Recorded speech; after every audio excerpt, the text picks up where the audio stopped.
Timeline, 5000 ans d'histoire, Richard Fremder. En enquêtant, il découvre donc que Parker Brothers a racheté plusieurs brevets anciens, dont celui de Lizzie Maggie. Pourquoi donc acheter un brevet vieux de 30 ans si le jeu venait d'un homme de 1933 ? Pourquoi racheter des jeux similaires et les faire disparaître ? Les archives montrent que l'entreprise a méthodiquement acquis tout ce qui pouvait contredire la version officielle, un nettoyage discret mais massif, une stratégie juridique et commerciale combinée. Et quelque chose de plus grave encore apparaît au fil de l'enquête. Parker Brothers connaissait l'existence du jeu de Lizzie Maggie, le brevet existe, l'entreprise l'a racheté, et pourtant elle a diffusé pendant près d'un demi-siècle la légende d'un génie solitaire. Darrow devient un héros marketing, Lizzie Maggie devient une note en bas de page, et encore, si on recherche activement. Et quand Hanspach raconte son enquête à voix haute, par lettre, par interview, un phénomène étrange se poursuit, des témoins se manifestent. Des familles Quaker racontent avoir joué à des versions identiques au Monopoly dans les années 1910. Des professeurs disent que leurs collègues le faisaient circuler déjà dès 1920. Des descendants retrouvent dans leur grenier des plateaux peints à la main portant les mêmes rues d'Atlantic City avant l'arrivée de Darrow. De pièce en pièce, le puzzle se reconstitue et la route mène inexorablement à Elizabeth Maggie.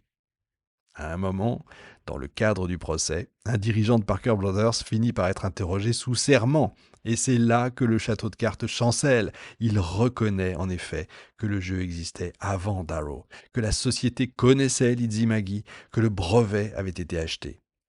Mais la version officielle reste inchangée dans les boîtes, même après les aveux, même après les preuves, même après l'enquête. Pendant que les tribunaux poursuivent leur travail, l'opinion publique découvre stupéfaite que l'inventrice du jeu est une femme oubliée, le message original était même anti-monopoliste, Darrow n'a pas inventé le jeu et Parker Brothers a construit un mythe à menti. Le scandale devient médiatique, le jeu le plus célèbre du monde repose sur une histoire fausse, sur un mensonge. Le procès anti-Monopoly finit par durer des années. Il devient un combat idéologique, presque philosophique. Le monopole sur Monopoly peut-il être absolu alors même que le jeu dénonce les monopoles ? Hanspach, à votre avis, l'emporte ou perd ? Il finit par gagner. Par gagner plusieurs rounds, en perdre d'autres, et puis obtenir une victoire partielle mais symbolique, la reconnaissance de l'existence antérieure du jeu et la possibilité limitée d'utiliser son propre anti-monopoly. Mais le plus important ne tient pas à la décision juridique. Le plus important, c'est que l'enquête a remis au jour le nom d'Elizabeth Maggie, son brevet de 1904, l'histoire collective du jeu, le rôle des Quakers, les bricolages universitaires et la manipulation orchestrée par Parker Brothers, tout ce que je vous raconte depuis près d'une heure. Monopoly ne peut donc plus être raconté comme avant, l'histoire est redevenue complète et c'est pour ça que vous ne trouvez pas de mention de notre bonhomme dans les jeux d'aujourd'hui. Monopoly n'est pas seulement un jeu, c'est un miroir tendu aux États-Unis, à leur culture, à leurs contradictions, à leurs mythes. Et l'histoire de ce jeu raconte en miniature quelque chose de beaucoup plus vaste. La manière dont une société choisit ce dont elle veut se souvenir et ce qu'elle préfère oublier. À l'origine, The Landlord's Game est un manuel politique déguisé. Lizzie Maggie l'a conçu pour faire ressentir aux joueurs l'injustice des monopoles, la brutalité de la propriété concentrée, la nécessité de taxer la terre pour redistribuer plus équitablement les richesses. C'est un jeu pensé pour dénoncer l'accumulation, pas pour la célébrer. Mais ce message était trop radical pour l'Amérique du début du XXe siècle, trop théorique, trop politique, trop en avance. En se diffusant, en se transmettant, en se transformant, le jeu a perdu peu à peu son sens originel.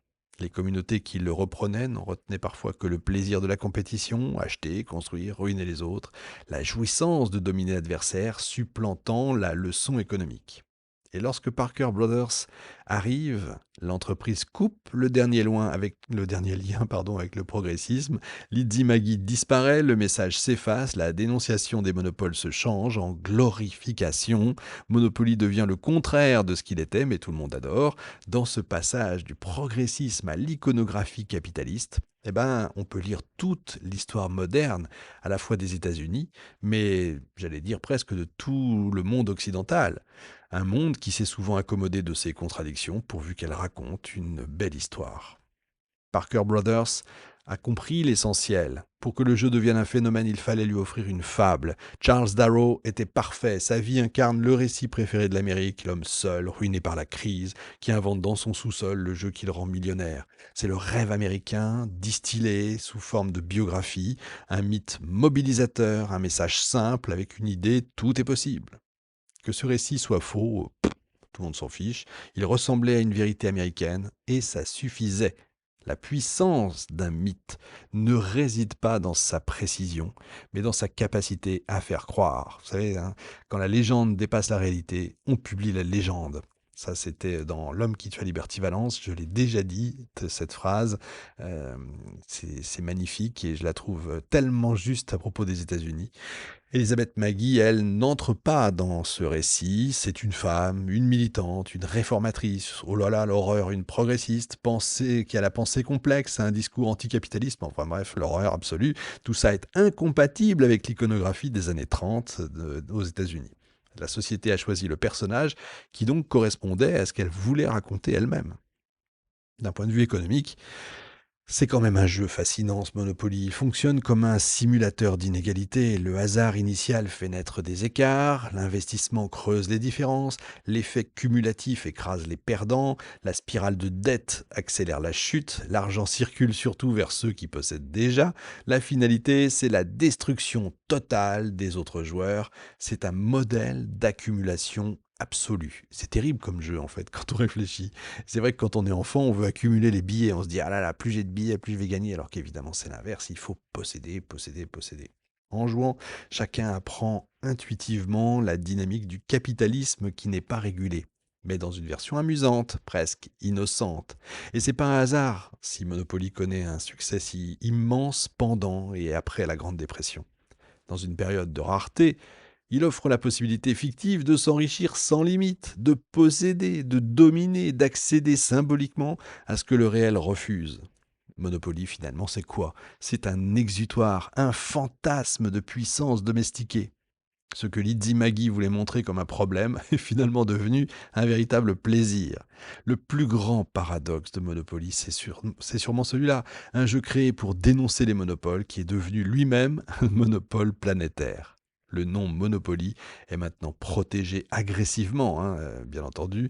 L'éditeur engage des procès, écrase les jeux concurrents, neutralise les variations, bien sûr, et puis achète à tout va. La pratique même de l'entreprise reproduit exactement ce que Lizzie Maggie dénonçait. C'est une boucle parfaite, c'est vraiment une ironie absolue. Un jeu anti-monopoliste qui devient un produit monopolistique vendu par une entreprise cherchant à éliminer toute concurrence.